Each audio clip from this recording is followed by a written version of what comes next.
વર્ણિવેશરમણીય દર્શનમ મંદહાસરુચિરાનનાંબુજમ પૂજિતમ સુરુ નરોત્તમૈર્મુદા ધર્મનંદનમહં વિચિંતયે. અસતોમા ષટ્ગમય તમસોમા જ્યોતિર્ગમય મૃત્યુર્મા અમૃતમ ગમય. ઓમ શાંતિ શાંતિ શાંતિ. અસ્મદ્ગુરુ સમારંભામ નાથયામૂન મધ્યમામ લક્ષ્મીવલ્લભ પર્યંતામ વંદે ગુરુ પરંપરા. આજની જ્ઞાન સભાની અંદર પધારનારા બધા જ ભગવત ભક્તોને વેદાંતાચાર્ય, પુરાણ ઇતિહાસાચાર્ય, એમએ ફિલોસોફી શાસ્ત્રી રાકેશભાઈના હિતપૂર્વક જય સ્વામિનારાયણ. ભક્તો, આજની આ જ્ઞાન સભાની અંદર આપણે બધા જે લોકો શિક્ષાપત્રી પ્રમાણે વર્તે છે એમાં ક્યારેય પણ કળિયુગનો પ્રવેશ થતો નથી. આ વિષય પર થોડી વાત શ્રવણ કરશું તો બધા જ શ્રોતાગણો ધ્યાનપૂર્વક આ પ્રવચન શ્રવણ કરે અને એને આત્મસાત કરી લે. સર્વપ્રથમ શિક્ષાપત્રીનો અર્થ શું થાય તથા શિક્ષાપત્રી ભગવાન સ્વામિનારાયણે વડતાલમાં કયા સ્થાન પર બેસીને લખી હતી એ બાબત પર વિચાર કરીએ. તો શિક્ષાપત્રીનો અર્થ કરતા થકા રઘુવીરજી મહારાજ શિક્ષાપત્રી શ્લોક 2 એના ભાષ્યની અંદર પોતે કહે છે કે શિક્ષ્યતે ઉપદિશ્યતે મુમુક્ષણામ અસાધારણમ વિધિ નિષેધ રૂપમ ધર્મ તત્વમ અનયતિ શિક્ષા તથા વિધાપત્રી. આ પ્રમાણે શિક્ષાપત્રીનો અર્થ તેઓએ કરેલો છે. અર્થાત આચાર્ય કહે છે કે શિક્ષાપત્રી આ વાક્યની અંદર શિક્ષા અને પત્રી એવા 2 શબ્દ છે. તેમાં મુમુક્ષુઓને વિશેષ મુખ્યપણે વિધિ અને નિષેધરૂપ ધર્મ તત્વ જેનાથી બતાવી શકાય તેને શિક્ષા કહેવાય છે. તેમજ ઘણા દૂર દેશ સુધી તેમજ દીર્ઘકાલ પર્યંત વિસ્તરેલા મુમુક્ષુઓના હૃદયમાં પોતાનો વિધિ નિષેધરૂપ આદેશ જે વર્ણમાળાથી પહોંચે તેને પત્રી કહેવાય છે.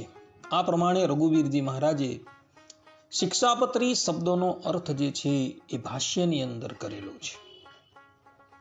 માટે ભક્તો, આપણા આચાર્યએ જે અર્થ કરેલો છે એ અર્થને આત્મસાત કરી લેજો. અને આ જ અર્થ જે છે એ હરિચરિત્રમની ટીકાની અંદર કૃષ્ણ પ્રસાદ સૂરીએ પણ કરેલો છે.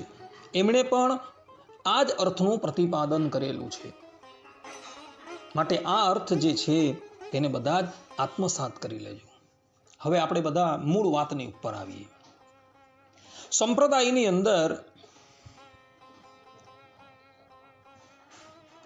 કેટલાક લોકોનું કહેવું એવું છે કે શિક્ષાપત્રી જે છે એ નારાયણ મહોલની અંદર રચાય છે, અને કેટલાક લોકો એવું કહે છે કે આ શિક્ષાપત્રી જે છે એ હરિમંડપની અંદર રચાય છે. તો આ સંબંધની અંદર વિહારીલાલજી મહારાજ જે છે એ હરિલીલામૃતમ કળશ 8 વિશ્રામ 48 ચોપાઈ 50 થી 60 ની અંદર આ બાબતની સ્પષ્ટતા કરે છે. અને શિક્ષાપત્રી કેવા સંદર્ભની અંદર લખાય એ બધી જ બાબતોનો આચાર્યશ્રીએ ખુલાસો કરેલો છે. વાત એવી હતી કે ભગવાન સ્વામિનારાયણ એક સમયે કાર્તિકી સમયો કરવા માટે વડતાલ પધારેલા હતા 1882ની સાલમાં.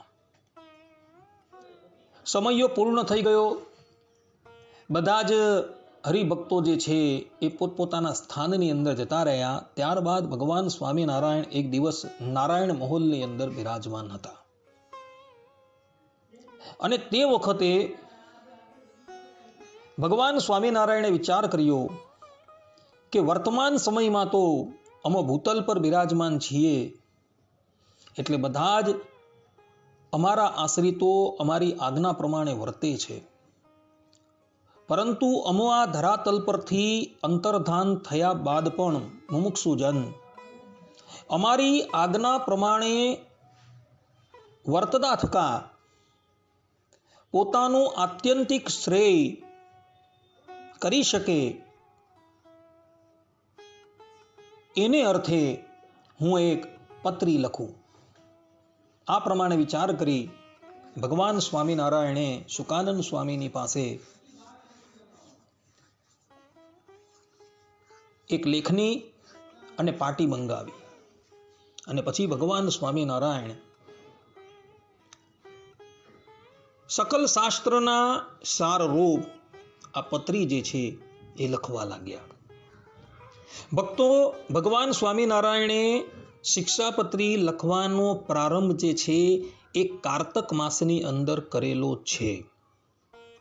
આ વાત વિહારીલાલજી મહારાજે અહીંયા હરિલીલામૃતમની અંદર કળશ 8ની અંદર લખેલી છે. અને પછી એ શિક્ષાપત્રીની પૂર્ણાહુતિ ભગવાન સ્વામિનારાયણે 1882ના વસંત પંચમીના દિવસે કરેલી છે. સંપૂર્ણ શિક્ષાપત્રી જે છે એ નારાયણ મહોલમાં બેસીને જ ભગવાન સ્વામિનારાયણે લખી છે. અને એ લખ્યા બાદ ભગવાન સ્વામિનારાયણ વસંત પંચમીને દિવસે હરિમંડપની અંદર પધારેલા હતા અને ત્યાં આખી શિક્ષાપત્રી જે છે એ શોધી છે. અને પછી સંપ્રદાયના તો નહીં પરંતુ આ ભૂતલના સર્વોત્તમ વિદ્વાન એવા સદગુરુ નિત્યાનંદ સ્વામી, સદગુરુ મુક્તાનંદ સ્વામી, સદગુરુ ગોપાળાનંદ સ્વામી, સદગુરુ સુકાનંદ સ્વામી ઇત્યાદિ પ્રકાંડ વિદ્વાનોને પોતાની પાસે ભગવાન શ્રી હરિએ બોલાવ્યા અને કહ્યું કે આ શિક્ષાપત્રી અમે લખી છે તે આપ જુઓ.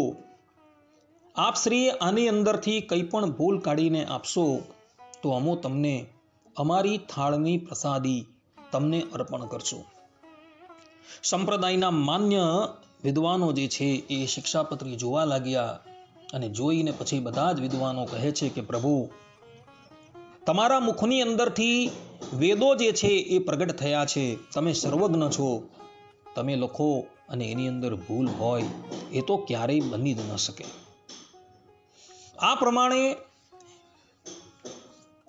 અહીંયા વિહારીલાલજી મહારાજે હરિલીલામૃતમ કળશ 8 વિશ્રામ 48 ચોપાઈ 50 થી 60ની અંદર એ બાબતની સ્પષ્ટતા કરી છે કે શિક્ષાપત્રી લખવાની શરૂઆત જે છે એ કાર્તિક માસથી થયેલી છે અને એની પૂર્ણાહુતિ જે છે એ વસંત પંચમીના દિવસે થઈ છે. અને ભગવાન સ્વામિનારાયણે સંપૂર્ણ શિક્ષાપત્રી જે છે એ નારાયણ મહોલમાં બેસીને લખી છે અને એની શોધખોળ એ જે છે હરિમંડપમાં થયેલી છે. એટલે કહેવાનું તાત્પર્ય ભક્તો એ જ છે કે કાર્તિક માસથી શિક્ષાપત્રી લખવાની શરૂઆત થઈ છે અને એની પૂર્ણાહુતિ વસંત પંચમીને દિવસે કરેલી છે. અને ભગવાન સ્વામિનારાયણે એ શિક્ષાપત્રી નારાયણ મહોલ, જેને આપણે અત્યારે રામ પ્રતાપભાઈનો બંગલો કહીએ છીએ, વડતાલની અંદર લક્ષ્મીનારાયણ દેવનું જ્યાં મંદિર છે એની બરાબર સામું નારાયણ મહોલ આવેલો છે, ત્યાં બેસીને ભગવાન સ્વામિનારાયણે શિક્ષાપત્રી લખેલી છે. અને પછી એ શિક્ષાપત્રી જે છે એનું સંશોધન હરિમંડપની અંદર થયું હતું. આ પ્રમાણે વિહારીલાલજી મહારાજ જે છે એ પોતે કહે છે. વિહારીલાલજી મહારાજ આ સંપૂર્ણ પ્રસંગને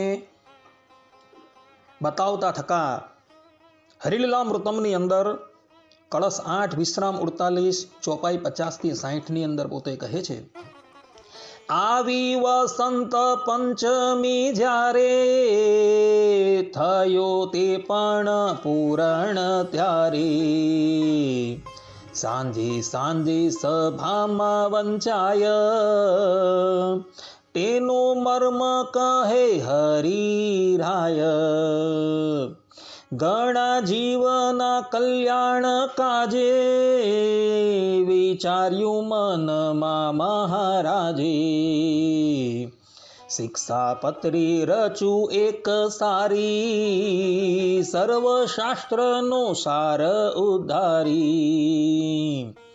જેમ પાર પમાડાવા હેતુ, રચે સાગર ઉપર સેતુ. શિક્ષાપત્રી પ્રમાણે જો ચાલે, ભવ પાર પામે કલી કાળે. એવું અંતર માહી વિચારી, લખવા માંડી પત્રી મુરારી. કૃપા નાથે કૃપા કરી ત્યાં, કર્યો આરંભ કાર્તિક માય. નારાયણ મોલ માહી પ્રભાતે, લખે પત્રી પ્રભુ ભલી ભાતે. સાલ 82 યાની હતી જ્યારે, આવી વસંત પંચમી ત્યારે. થઈ તે દિન પત્રી તે પૂરી, એમાં કાંઈ રહી ન અધૂરી. લખ્યા ચારે વરણ તણા ધર્મ, લખ્યો ત્યાગી ગૃહસ્થનો મર્મ. ધર્મ ભક્તિ ને જ્ઞાન વૈરાગ્ય, લખ્યો તેહના ભેદનો ભાગ.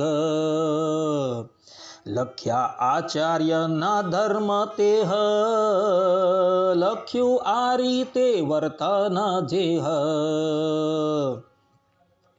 સતસંગથી તે છે વિમુખ, નરકે જઈ પામશે દુઃખ. વિરાજી હરિ મંડપ માય, શિક્ષાપત્રી શોધી પછી ત્યાંય. નિત્યાનંદ આદિક વિદ્વાન, કહે સૌ પ્રત્યે શ્રી ભગવાન. આમાં ભૂલ જે કાઢે એકાદી, તેને આપું હું થાળ પ્રસાદી. પછી સર્વેએ પત્રી તપાસી, પણ ભૂલ કસી નહીં ભાસી. ત્યારે સર્વે બોલ્યા શિર નામી, આપ સર્વજ્ઞ અંતર જામી. વાણી આપની તે વેદ વાણી, એમાં ભૂલ કસી નવ જાણી. આ પ્રમાણે સ્પષ્ટ રૂપે વિહારીલાલજી મહારાજ કહી રહ્યા છે કે ભગવાન સ્વામિનારાયણે શિક્ષાપત્રી જે છે એ રચવાનો પ્રારંભ કારતક માસથી કરેલો છે, અને એની પૂર્ણાહુતિ વસંત પંચમીને દિવસે કરેલી છે. અને ભગવાન સ્વામિનારાયણે સંપૂર્ણ શિક્ષાપત્રી જે છે એ નારાયણ મહોલમાં બેસીને લખેલી છે, અને એની શોધખોળ જે છે એ હરિમંડપની અંદર થઈ છે. એટલે જે લોકો એવું કહી રહ્યા છે કે શિક્ષાપત્રી જે છે એ વસંત પંચમીને દિવસે લખાય છે, એ લોકોની વાત સંપૂર્ણપણે અસત્ય છે. કારણ કે અહીં હરિલીલામૃતમની અંદર સ્પષ્ટ રૂપે કહ્યા છે વિહારીલાલજી મહારાજ કે શિક્ષાપત્રી વસંત પંચમીને દિવસે પૂર્ણ થઈ છે. કાર્તિક માસની અંદર ભગવાન સ્વામિનારાયણે લખવાનો પ્રારંભ કરેલો છે, અને એની પૂર્ણાહુતિ જે છે એ વસંત પંચમીને દિવસે કરેલી છે. અને ભગવાન સ્વામિનારાયણે સંપૂર્ણ શિક્ષાપત્રી જે છે એ નારાયણ મહોલમાં બેસીને લખી છે, અને એની શોધખોળ જે છે એ હરિમંડપમાં થઈ છે. એટલે હવે આ બાબતમાં કોઈ પણ વ્યક્તિને કોઈ શંકા રહેશે નહીં. ભગવાન સ્વામિનારાયણે શિક્ષાપત્રીના 8, 9 અને 10મા શ્લોકમાં પોતાના આશ્રિતોને ભારપૂર્વક કહ્યું છે કે યે પાલયંતી મનુજઃ છચ્છાસ્ત્ર પ્રતિપાદિતાન સદાચારન સદાતે અત્ર પરત્ર ચ મહાસુખઃ તાનો ઉલ્લંઘયાત્ર વર્તન્તે યેતુ સ્વૈરમ કુબુદ્ધયઃ ત ઇહામુત્ર ચ મહલ લભન્તે કષ્ટમેવહિ અતો ભવદ્ભૈર્મચ્છિષ્યૈઃ સાવધાનતયા અખિલૈઃ પ્રીત્યેતામનુસૃત્યૈવ વર્તિતવ્યમ નિરંતરમ. અર્થાત કે શ્રીમદ ભાગવત પુરાણ આદિક જે સચ્છાસ્ત્ર તેમણે જીવના કલ્યાણને અર્થે પ્રતિપાદન કર્યા એવા જે અહિંસા આદિક સદાચાર તેમને જે મનુષ્ય પાળે છે તે મનુષ્ય જે તે આલોક ને પરલોકને વિશે મહાસુખિયા થાય છે. અને તે સદાચારનું ઉલ્લંઘન કરીને જે મનુષ્ય પોતાના મનમાં આવે તેમ વર્તે છે તે તો કુબુદ્ધિવાળા છે અને આલોક ને પરલોકને વિશે નિશ્ચય મોટા કષ્ટને પામે છે. તે માટે અમારા શિષ્ય એવા જે તમે સર્વે તેમણે તો પ્રીતિએ કરીને આ શિક્ષાપત્રીને અનુસરીને જ નિરંતર સાવધાનપણે વર્તવું, પણ શિક્ષાપત્રીનું ઉલ્લંઘન કરીને વર્તવું નહીં. આ પ્રમાણે ભગવાન સ્વામિનારાયણે પોતાના સમસ્ત આશ્રિતોને ભાર દઈને એવું કહેલું છે કે તમારે બધાએ સાવધાનપણે આ શિક્ષાપત્રીને અનુસારે જ વર્તવું, પણ એનું ઉલ્લંઘન કરીને ક્યારેય પણ વર્તવું નહીં. આ ઉપરાંત ભગવાન સ્વામિનારાયણ જ્યારે અંતર્ધાન થવાના હતા ત્યારે પણ પોતાના સમસ્ત આશ્રિતોને આજ્ઞા આપતા કહે છે કે શિક્ષાપત્રી ઉક્ત ધર્મેશુ સર્વે યુષ્માભિર અન્વહમ યથા અધિકાર મૃત્યમ ચ. અર્થાત કે તમારે સર્વે એ પ્રતિદિન શિક્ષાપત્રીમાં કહેલા ધર્મોમાં યથા અધિકાર વર્તવું, તે ધર્મનું સેવન કરવું. આ પ્રમાણે ભગવાન સ્વામિનારાયણ જ્યારે સ્વધામ જવાના હતા ત્યારે પણ પોતાના સમસ્ત આશ્રિતોને આજ્ઞા કરતા હતા કે તમારે બધાએ જ શિક્ષાપત્રી પ્રમાણે જ વર્તવું. આવા સત્સંગી જીવનના 5મા પ્રકરણના 68મા અધ્યાયના 43મા શ્લોકની અંદર લખેલી છે. ભગવાન સ્વામિનારાયણ વારે વારે પોતાના સમસ્ત આશ્રિતોને શિક્ષાપત્રી પ્રમાણે વર્તવાની આજ્ઞા કેમ આપતા હતા? તો એ સંદર્ભમાં હરિલીલામૃતમમાં એક કથા આવે છે. કથા એવી છે કે ભગવાન સ્વામિનારાયણ અર્થાત કે નીલકંઠ વર્ણી વન વિચરણ કરતા કરતા બદ્રીનાથ ધામ પધારે છે. બદ્રીનાથ ધામમાં અર્ચા સ્વરૂપે બિરાજમાન નરનારાયણ દેવના દર્શન કરી 5 કુંડોની અંદર સ્નાન કરી નીલકંઠ વર્ણની એક સ્થાન ઉપર બિરાજમાન હોય છે. અને તે સમયે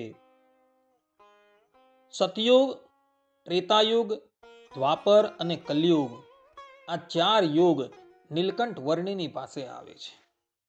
હરિલીલામૃતમના 3જા કળશના 4થા વિશ્રામમાં બિહારીલાલજી મહારાજે આ પ્રસંગનું ખૂબ સુંદર વર્ણન કરેલું છે. બિહારીલાલજી મહારાજ ત્યાં કહે છે, એવે સમે ત્યાં વળી વિપ્ર એક આવી સુવાક્યો ઉચ્ચર્યો અનેક. ઉદાસી આત્મા અતિશેજ એનો દુખે દિશે દુર્બલ દેહ તેનો.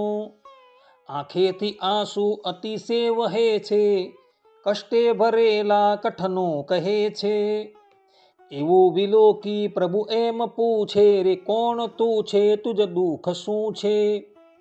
તે વિપ્ર બોલ્યો કરીને પ્રણામ હે સ્વામી મારું સતયુગ નામ. મારા સમાનો નથી ધર્મ આજ હું દુઃખી છું તે થકી રાજ રાજ. ધર્મ પ્રવર્તા વનને જ કાજ તમે ધર્યો છે પ્રભુ દેહ આજ.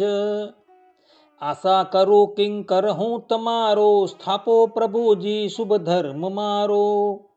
મારા સમે સૌ તપસાદુ કરતા વને વસીને તવ ધ્યાન ધરતા. તે ધર્મ સ્થાપો વર એ જ માગુ પ્રભુ તમોને લડી પાય લાગુ. સુણી પ્રભુએ દિલ ધારી લીધું તે જુગને ત્યાં વરદાન દીધું. સ્થાપીશ હું સાંપ્રત ધર્મ તારો 3 યુગોથી પણ તે હન્યારો. કરીશ હું સાધુ તપસ્વી કેવા આ કાળમાં ક્યાંય જડે ન એવા. માધુ કરી ભીખ જમે જ માગી ગોળા જડે મિશ્રિત ખાદ ત્યાગી. વસે નિશાએ વનમાં જ વાસ દિલે સદા વિશ્વ થકી ઉદાસ. ઉપોષણે દેહ દમે વિશેષ ઈચ્છે નહીં દૈહિક સુખ લેશ. રાજી થયો તે જુગ સાંભળીને, ગયો પ્રભુને ચરણે ધડીને. ત્યાં આવ્યો તે પછી ક્ષત્રિ કોઈ, કરે મુખે ખૂબ વિલાપ રોઈ. કહે પ્રભુ હે નર કોણ તું છે, કરે ઘણું રોદન કષ્ટ શું છે. સુણો કહું હે હરિ સર્વ વેતા, જાણો મને તો જુગના ત્રેતા. મારે સમે સૌ જન યજ્ઞ કરતા, તેથી સુરો સંકટ સર્વ હરતા. હે નાથ ભૂમા મુજ ધર્મ સ્થાપો, એવું મને તો વરદાન આપો. કહે હરિ યજ્ઞ ગણા કરીશ, હું ધર્મ તારો અતિ આચરીશ. જ્યાં ભક્ત વાળો બહુ ભૂમિ ભાગ, વિશેષ થાશે થઈ વિષ્ણુ યાગ. એવું પ્રભુએ વરદાન આપ્યું, ત્રેતાતણો સંકટ સર્વ કાપ્યો. ત્યાં વૈશ્ય રૂપે નર એક આવ્યો, પોકાર સંકષ્ટ તણો સુણાવ્યો. તેણે વળી શ્રી હરિ એમ પૂછે, શું કષ્ટ છે ને નર કોણ તું છે. ત્યારે કહે દ્વાપર નામ મારું, ઈચ્છું સદા હું શરણું તમારું. મારા સમામાં તજી અન્ય ચર્ચા, સૌ લોક કરતા સુરમૂર્તિ અર્ચા. સદ્ધર્મ સ્થાથે શુભ ભક્તિ માર્ગ, હતો હણી તે કર્યો કુમાર્ગ. આ કાળમાં ભક્તિ પથે જનારા, તે ધર્મથી ભ્રષ્ટ દિશે થનારા. કહું અધર્મી તણી ભક્તિ કેવી, નદી નિહાળી જલહીન જેવી. મારા સમાનો શુભ માર્ગ જેહ, તમે ચલાવો જન મધ્ય તેહ. મોટા રૂડા મંદિર તો રચાવો, તેમાં સુરોની મૂર્તિ સ્થપાવો. ઉપાસના માર્ગ અમૂલ્ય સ્થાપો, હે નાથ એ વરદાન આપો. કહે પ્રભુ તું સુણ બોલ મારો, સ્થાપીશ હું ભૂતલ ધર્મ તારો. મોટા રૂડા મંદિર તો રચાવું, ઘણે પ્રકારે પ્રતિમા પૂજાવું. ઉપાસના માર્ગ અમૂલ્ય એહ, સ્થાપીશ સદ્ધર્મ સમેત તેહ. એવું હરિનું વરદાન લીધું, તેણે પછી ત્યાંથી પ્રયાણ કીધું. એવે સમય ત્યાં નરભિલ્લ આવ્યો, શોકાતુરે શોક ઘણો જણાવ્યો. કહે હરિ તું વદ નામ તારું, શું કષ્ટ છે તે વદ તો વિચારું. હે નાથ જાણો કલિકાલ હુંય, તમારી આજ્ઞા વશવર્તી છુંય. સુરાસુરો સૌ રચનાર આપ, સૌથી તમારો પરમ પ્રતાપ. તમારી ઈચ્છા વિણ વિશ્વમાઈ, કોઈ થકી થઈ જ શકે ન કાંઈ. તમારી શક્તિ પ્રભુ કાળ માયા, સૌના નિયંતા હરિ વિશ્વરાયા. સૌની તમે છે મરજાદ બાંધી, ચાલે સૌ તે મજ દ્રષ્ટિ સાંધી. મર્યાદ બાંધી દિનને નિશાની, મર્યાદ બાંધી ઋતુઓ બધાની. મર્યાદ બાંધી જુગચાર કેરી, તમે નિભાવો નિજ શક્તિ પ્રેરી. બીજા જુગોના બહુ વર્ષ કીધા, મને પૂરા પંચ લખે ન દીધા.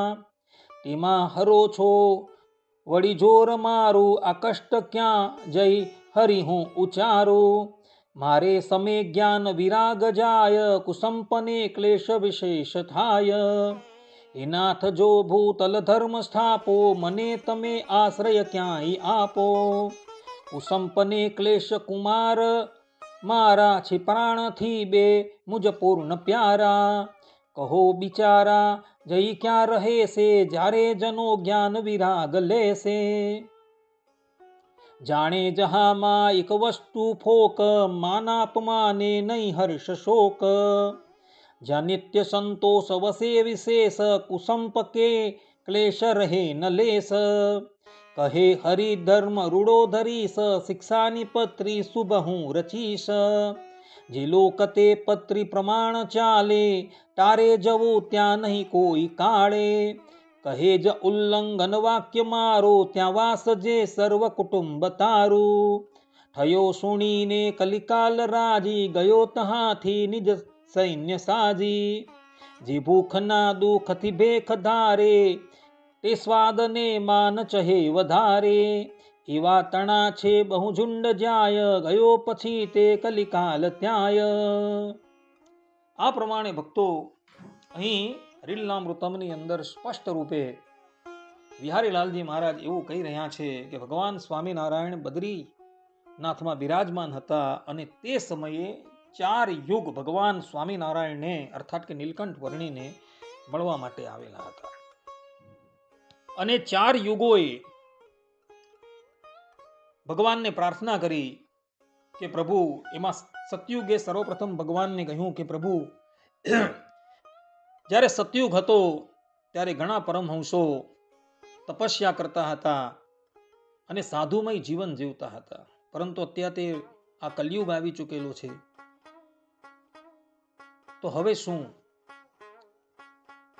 આ પ્રમાણે જ્યારે સતયુગે ભગવાનને કહ્યું ત્યારે ભગવાન શ્રીહરિ એને કહે છે કે હું પણ એવા પરમહંસોનો બનાવીશ કે જે પરમહંસો ખૂબ તપસ્યા કરશે અને ત્યાગ અને તપસ્યામય જીવન જીવશે. આ પ્રમાણે સતયુગને ભગવાન શ્રીહરિએ વરદાન આપ્યું. ત્યારબાદ ત્રેતાયુગ આવે છે અને ત્રેતાયુગ ભગવાન શ્રીહરિને કહે છે કે પ્રભુ, મારો જ્યારે કાળ વર્તતો હતો ત્યારે બધા લોકો મોટા મોટા યજ્ઞ કરતા હતા. ભગવાન સ્વામિનારાયણ કહે છે કે અમે પણ ભૂતલ પર મોટા મોટા યજ્ઞ કરાવશું અને તારો ધર્મ રાખશું. ત્યારબાદ દ્વાપર યુગ આવે છે અને દ્વાપર યુગ ભગવાન શ્રી હરિ પ્રત્યે બોલે છે કે પ્રભુ, જ્યારે મારો કાળ ચાલતો હતો ત્યારે ભૂતલ પર મોટા મોટા મંદિરો બનાવી લોકો એમાં અર્ચા મૂર્તિ પધરાવતા હતા. ભગવાન શ્રી હરિ કહે છે કે અમે પણ ભૂતલ પર મોટા મોટા મંદિરો બંધાવશું અને તેમાં અમારા સ્વરૂપો પધરાવશું. અને અંતે જ્યારે કળિયુગ ભગવાન શ્રી હરિ પાસે આવે છે અને કળિયુગ ભગવાન શ્રી હરિને કહે છે કે પ્રભુ, અત્યારે મારો કાળ ચાલી રહ્યો છે અને મારો કાળ બીજા યુગ કરતા બહુ ઓછો છે, અને તમે એ કાળમાં સતયુગના, ત્રેતાયુગના અને દ્વાપર યુગના ધર્મોને પ્રવર્તાવશો તો પછી મારું શું થશે? ત્યારે ભગવાન સ્વામિનારાયણ એને કહે છે કે જ્યારે અમે ઉદ્ધવ સંપ્રદાયનું સુકાન સંભાળશું ત્યારે એક શિક્ષાપત્રી નામનો ગ્રંથ રચશું, અને જે લોકો એ શિક્ષાપત્રી પ્રમાણે ચાલશે તેની અંદર જઈને તું રહેતો નહીં, અને જે લોકો એ શિક્ષાપત્રીનું ઉલ્લંઘન કરીને વર્તે એની અંદર તું પરિવાર સાથે જઈને વાસ કરજે. આ પ્રમાણે ભગવાન સ્વામિનારાયણે કલયુગને વરદાન આપેલું હતું અને કલયુગ એ વરદાન લઈને પ્રસન્નતાથી ત્યાંથી પોતાના સ્થાન ઉપર જાય છે. એટલે જે લોકો શિક્ષાપત્રી પ્રમાણે વર્તે છે એની અંદર ક્યારેય પણ કળિયુગનો પ્રવેશ થતો નથી, કારણ કે ભગવાન સ્વામિનારાયણે કલયુગને આ પ્રમાણેનું વરદાન આપેલું છે. અને જે લોકો શિક્ષાપત્રીની આજ્ઞાનું ઉલ્લંઘન કરીને પોતાના મનમાં આવે તેમ વર્તે છે તેની અંદર જ કલયુગ પોતાના પરિવાર સાથે આવીને વસે છે. અને એટલે માટે ભગવાન સ્વામિનારાયણ શિક્ષાપત્રીના 8મા, 9મા અને 10મા શ્લોકમાં ભારપૂર્વક પોતાના સમસ્ત આશ્રિતોને આજ્ઞા આપતા કહે છે કે તમારે તો સાવધાન થઈને આ શિક્ષાપત્રી પ્રમાણે જ નિરંતર વર્તવું. અને જ્યારે સ્વધામ જવાના હતા ત્યારે પણ ભગવાન સ્વામિનારાયણ પોતાના સમસ્ત આશ્રિતોને ભારપૂર્વક કહે છે કે તમારે આ શિક્ષાપત્રીની આજ્ઞા અનુસાર જ વર્તવાનું છે. કારણ કે જે લોકો શિક્ષાપત્રીની આજ્ઞા અનુસાર વર્તે છે એની અંદર કલયુગનો ક્યારેય પણ પ્રવેશ થતો નથી. આ વાત હરિલીલામૃતમ કળશ 3 વિશ્રામ 4 ની અંદર લખાયેલી છે. જે લોકોએ જોવું હોય તે આ કળશ અને આ વિશ્રામ જોઈ શકે છે. માટે ભક્તો, જે લોકોએ પોતાના શરીરમાં કલયુગનો પ્રવેશ થવા દેવો ન હોય તો તેઓએ શિક્ષાપત્રીની આજ્ઞા પ્રમાણે ખબરદાર થઈને વર્તવું. એની એક એક આજ્ઞા પ્રમાણે વર્તવું. નાનામાં નાની આજ્ઞા હોય કે મોટામાં મોટી આજ્ઞા હોય, એ બધી જ આજ્ઞા ખબરદાર થઈને પાળવી કારણ કે જે લોકો શિક્ષાપત્રી પ્રમાણે વર્તશે તેની અંદર કલયુગનો પ્રવેશ ક્યારેય પણ થશે નહીં. જે લોકો એની આજ્ઞાનું ઉલ્લંઘન કરીને વર્તશે એની અંદર કલયુગ પોતાના સમસ્ત પરિવાર સાથે આવીને નિવાસ કરીને રહેશે. માટે ભક્તો, શિક્ષાપત્રી પ્રમાણે વર્તવાનો આગ્રહ રાખજો, એ જ સિદ્ધાંત વાત છે. આટલું કહીને હું મારા પ્રવચનને અહીં વિરામ આપું છું. સર્વે સંતુ નિરામયઃ, સર્વે સુખીનો ભવંતુ, સર્વે ભદ્રાણિ પશ્યન્તુ, મા કશ્ચિદ દુઃખાગ ભવેત અસ્તુ. જય સ્વામિનારાયણ.